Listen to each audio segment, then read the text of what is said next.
When God speaks in the silence, a journey of faith, pain, and promise.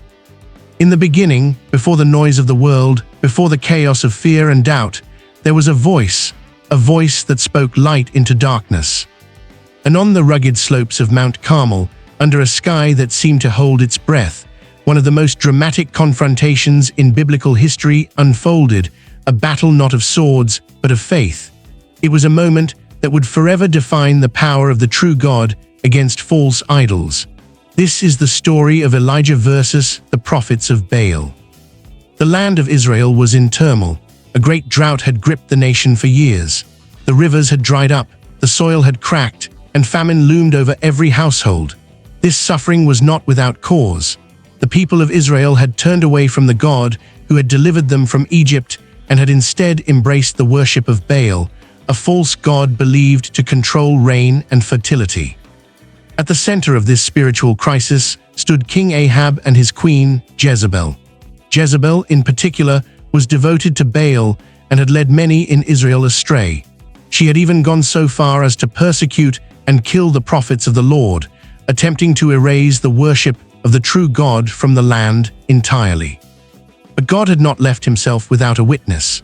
Elijah, a prophet whose name means "My God is Yahweh," stood boldly against this tide of idolatry.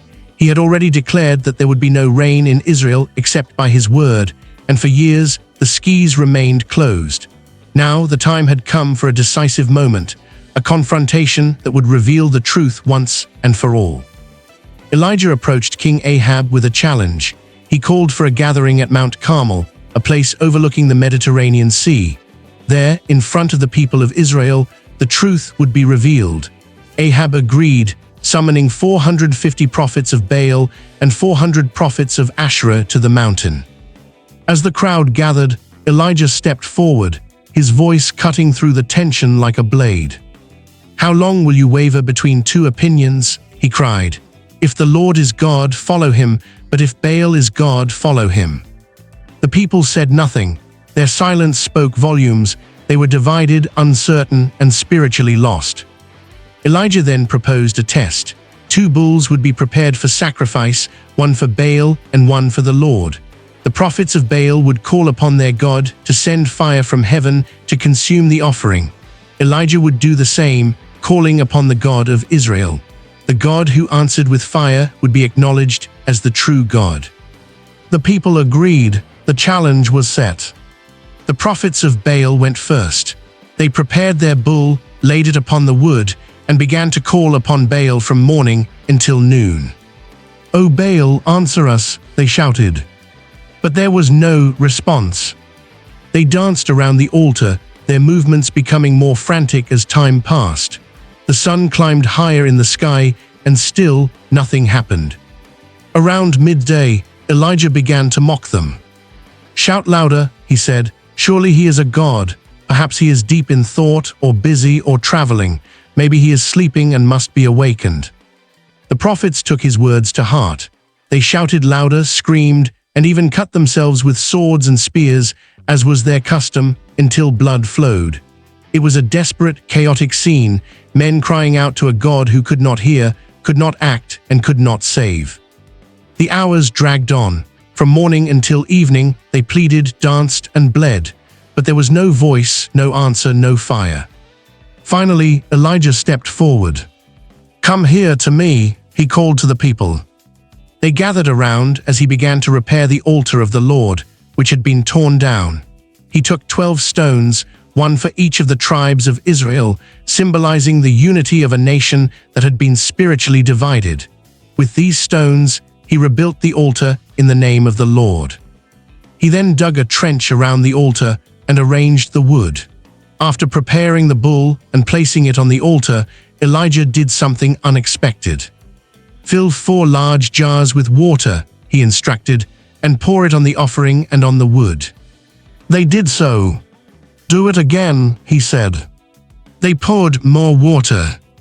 "Do it a 3rd time." By now the altar was soaked. Water ran down the stones and filled the trench. In a time of drought, this act was both costly and astonishing. Elijah was removing all doubt. This would not be a trick or illusion. Then, at the time of the evening sacrifice, Elijah stepped forward and prayed, "Lord God of Abraham, Isaac, and Israel, let it be known today that you are God in Israel, and that I am your servant. Answer me, Lord, answer me, so these people will know that you, Lord, are God, and that you are turning their hearts back again." It was a simple prayer, no shouting, no dancing, no self-inflicted wounds, just faith. Then it happened. Fire fell from heaven. It was not a small flame or a spark, it was a consuming blaze of divine power. The fire burned the sacrifice, the wood, the stones, and even the soil. It licked up all the water in the trench. Nothing remained. The people fell on their faces in awe and fear. "The Lord, He is God! The Lord, He is God!" they cried. In that moment, the truth was undeniable. Baal had been exposed as powerless, a false god with no ability to respond. The God of Israel had demonstrated his supremacy in a way that no one could ignore. Elijah then commanded that the prophets of Baal be seized. They were brought down to the Kishon Valley, where judgment was carried out. It was a sobering end to a long period of deception and idolatry. But the story did not end there. Elijah turned to Ahab and said, "Go, eat and drink, for there is the sound of a heavy rain." After years of drought, rain was coming. Elijah climbed to the top of Mount Carmel and bowed down to the ground, praying once again. He told his servant to look toward the sea. "There is nothing," the servant said. 7 times, Elijah told him to go back and look again. On the 7th time, the servant reported, "A cloud as small as a man's hand is rising from the sea." Elijah knew what it meant. "Go and tell Ahab, hitch up your chariot and go down before the rain stops you." Soon the sky grew black with clouds, the wind picked up, and a heavy rain began to fall. The drought was over, the land would live again. This story is more than a dramatic showdown, it is a powerful reminder of the danger of divided loyalty. The people of Israel had tried to serve both God and Baal, but Elijah's challenge made it clear, there is no middle ground. It also reveals the contrast between false religion and true faith. The prophets of Baal relied on noise, effort, and self-harm, yet achieved nothing. Elijah relied on a simple, sincere prayer, and God answered with undeniable power. Above all, the story shows that God is not distant or silent.